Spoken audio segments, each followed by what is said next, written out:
Assalamualaikum warahmatullahi wabarakatuh. Kembali di Bisa Smart Podcast Kementerian Agama Kabupaten Indramayu, bincang santai.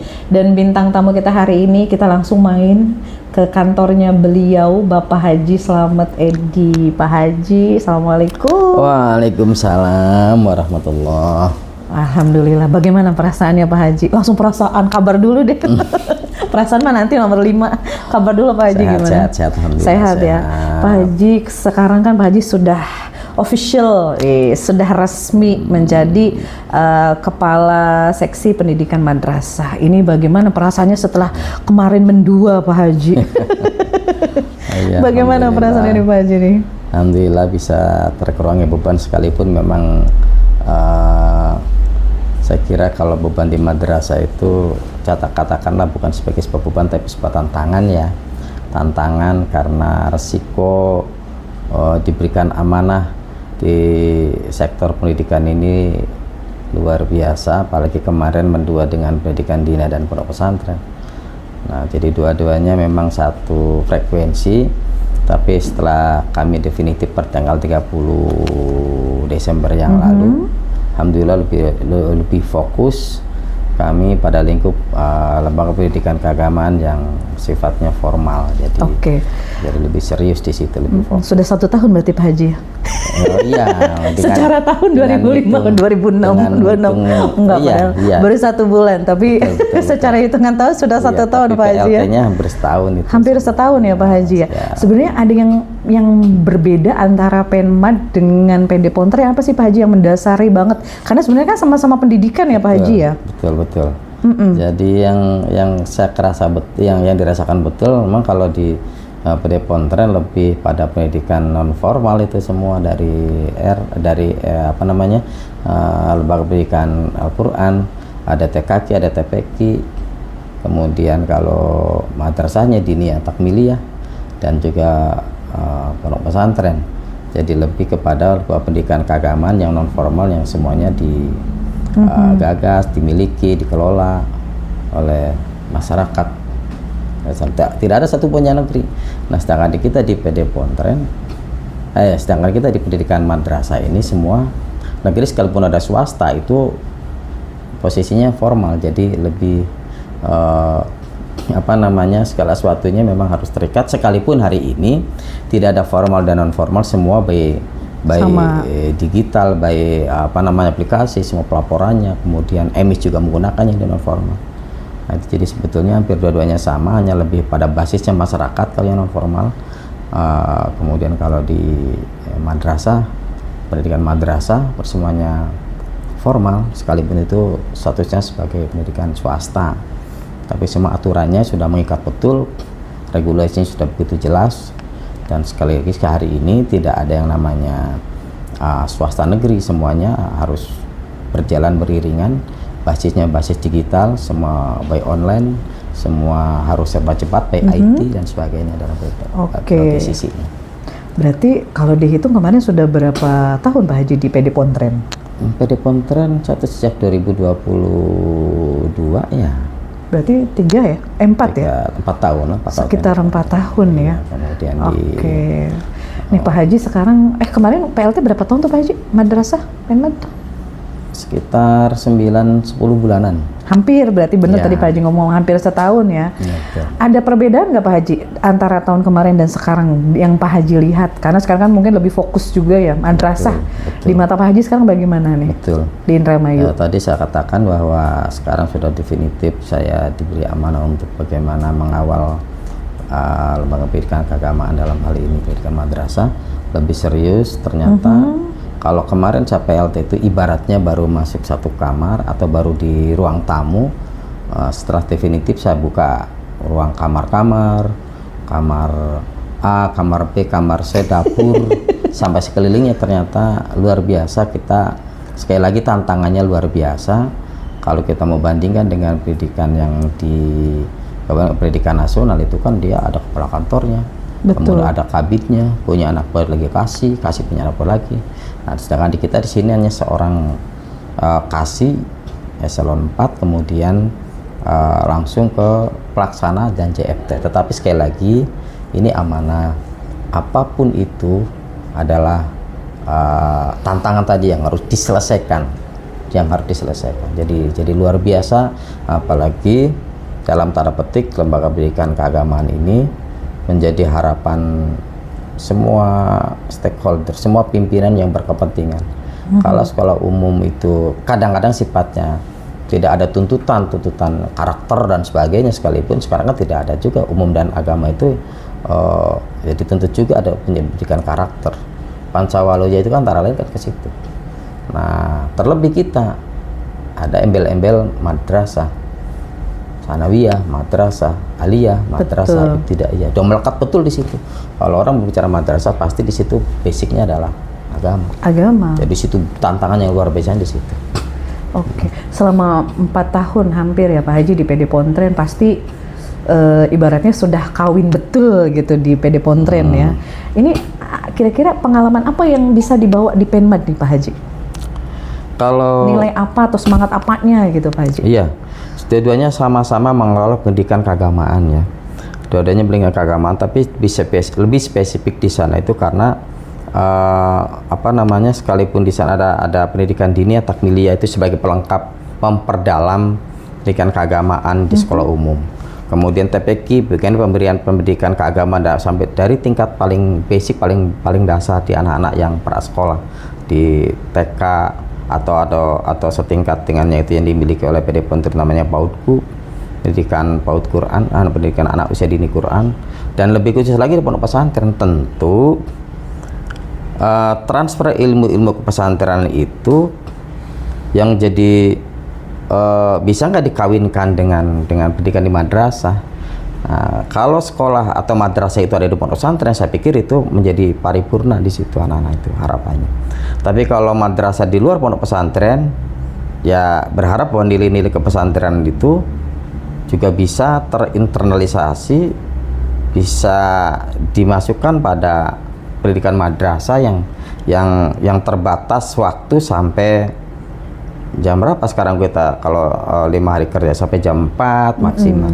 Tapi kalau di pondok pesantren kan 24 jam hampir karena tinggalnya juga di sana. Unlimited. Maksud saya itu di situ. Jadi bagaimana itu dikawinkan proses pendidikan yang ada di pesantren kemudian masuk tanpa harus bersusah payah sesungguhnya karena basicnya agama. Tapi lagi-lagi karena keterbatasan anak-anak kita kan, kecuali yang boarding school kemudian berasrama, saya pikir tidak masalah yang mudah. Tapi tidak menjadi masalah pada saat memang nilai-nilainya itu bisa dikuasai oleh teman-teman para tenaga pendidik kemudian masuk ke di madrasah-madrasah yang notabene-nya memang di luar pondok pesantren. Betul. Jadi nilai-nilai itu yang harus lebih ini kan. Oke. Nih, baik Pak Haji, supaya berkenalan juga ya. Di sini Pak Haji membawahi ada berapa orang stafnya? Ada sekarang 9 orang ini. 9 orang dengan berapa totalnya Pak Haji? Madrasah hafal nggak Pak Haji? Untuk yang negeri sudah ini kelihatan ya MTS 13. Ya, saya belum begitu jumlahnya ada sih di sini. Boleh nggak lihat rumusnya nih? Boleh, tapi saya yakin banyak banget. Iya. Karena banyak. Pesantren aja udah pasti lebih dari ribuan kan? Kalau pesantren lebih dari ribuan. Ada ya enggak ini 100 berapa pesantren yang banyak ribuan itu justru madrasah diniyah takmiliyah. Iya, maksudnya itu MDTA yang banyak Pak Haji ya. 1000 lebih. 1000 lebih. Nah, ini saya yakin MTS juga kalau yang swastanya banyak juga Pak Haji ya. Nah, dengan staf 9 orang. Iya. 9 tuh sama Pak Hajinya atau bukan? Iya, dengan sayanya. Boleh dikenalin Pak Haji, ada siapa aja? Hafal dulu Mayo nih, kira-kira sudah 1 tahun di sini. Ada satu kita nih sekalian tes. Yang jagoan di bidang IT nih, operator kabupaten, ada Kang Miftah Rohmat itu. Dia mengawal bagaimana data-data seluruh jenjang itu harus masuk di emisnya. Dia ngawal juga bos, kemudian ngawal pokoknya semua operator ada di dia. Kemudian ketenagaan GTK itu dipegang oleh Mas Ian Ferdian. Ya, kemudian kita juga punya ada teman yang nanti baru nih capek gini baru beberapa bulan, asalnya juga dari Papua. Mas Erlangga, nama komplitnya panjang itu ya. Papua, beliau lahir di di sana walaupun orang tuanya dari Malang, tapi tinggal di sana lahirnya. Sekarang orang tuanya masih di sana.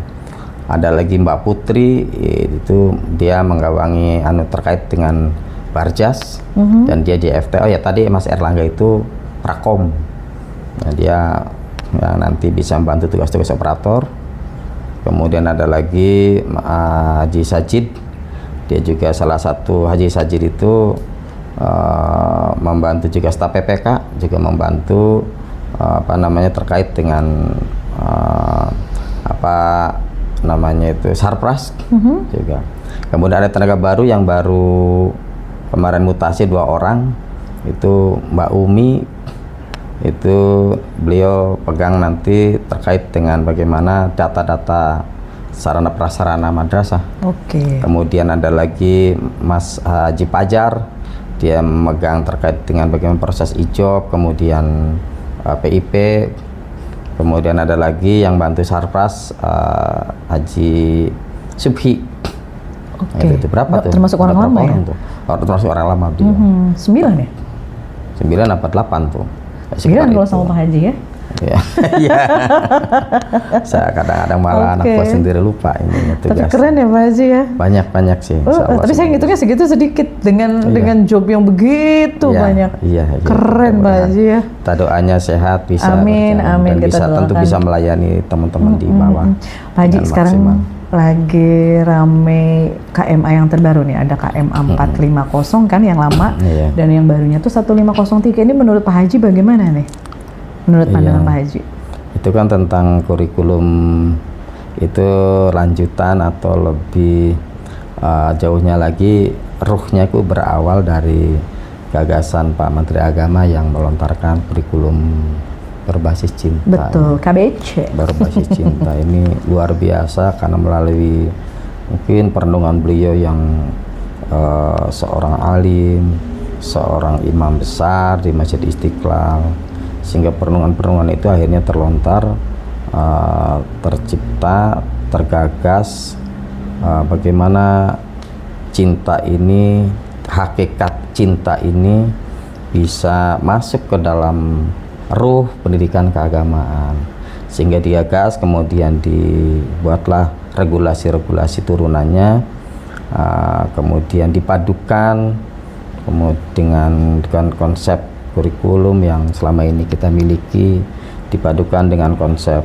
pemahaman mendalam the planning yang dimiliki oleh Pak Menteri Pendidikan Dasar dan Menengah, Mendikdas. Kemudian lebih sempurna lagi. Jadi sekali lagi itu gagasan yang luar biasa, walaupun pada hakikatnya ini sudah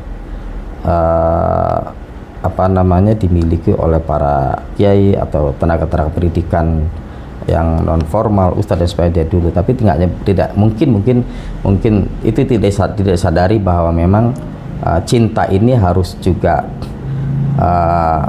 terwujud secara real, tidak hanya sekedar konsep yang dimiliki oleh para pengajar, para ustadz yang selama ini terus digaungkan ya Pak Haji ya. Artinya kemudian lewat kurikulum yang sebelumnya 450, kemudian sekarang lebih dikomplitkan lagi, lebih sempurnakan lagi melalui KMA 1503 itu. Betul. Jadi ruhnya adalah bagaimana cinta ini terimplementasikan dalam setiap relung seorang guru, tidak melihat mata pelajaran agama ansih, tetapi seluruh pelajaran yang ternyata kita pahami betul bagaimana mewujudkan cinta kepada Allah, kepada Rasul, kepada para nabi, kepada sesama. Betul. Kemudian terlebih lagi setelah itu kepada lingkungan. Dan itu terimplementasikan betul dan harus punya kesadaran penuh.